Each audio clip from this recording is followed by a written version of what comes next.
Friends, ఇప్పుడే అందిన వార్త కవితకు ఊహించని బిగ్ ట్విస్ట్. సుప్రీంకోర్టు సంచలన తీర్పు అంటూ వార్తలు అయితే వస్తున్నాయండి. దీనికి సంబంధించి వివరాలు చెప్పడానికి వీడియో చేయడం జరుగుతుంది. చాలా మంది వీడియోస్ ఉన్నారు కానీ సబ్స్క్రైబ్ చేసుకోవడం మర్చిపోతున్నారు.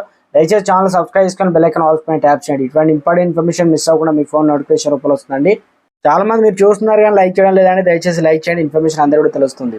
ఎమ్మెల్సీ కవిత లిక్కర్ స్కామ్ కేసులో కీలక పరిణామం చోటు చేసుకుంది. ఆమె కేసు విచారణ జరుపుతున్న ఢిల్లీ రౌస్ ఎవెన్యూ కోర్టులో జస్టిస్ నాగపాల్ అనూహ్య బదిలీ అయ్యారు.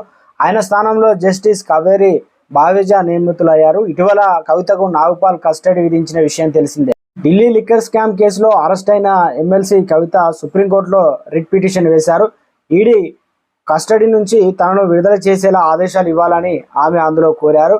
కాగా ఇటీవల కవితకు ఈడీ అరెస్ట్ చేయగా రాస్ ఎవెన్యూ కోర్టులో ఆమెకు ఈ నెల 23 వరకు కస్టడీ అయితే వారం రోజులు విధించింది. కొన్ని వెసులుబాట్లు లాయర్ను కలవడం, కుటుంబ సభ్యులను కలవడం వెసులుబాటును ఇచ్చినప్పటికీ వారం రోజులు సమయం తీసుకొని కీలక ప్రశ్నలు అడిగి సమాచారాన్ని ఆధారాలతో సహా బయట పెట్టేందుకు ఈడీ అయితే ప్రయత్నిస్తున్నట్టు గట్టిగా ఎప్పుడు ఏం జరుగుతుందని రాష్ట్రంలో ఇటు దేశంలో ఉత్కంఠగా మారింది అంటున్నారు రాజకీయ నిపుణులు కూడా.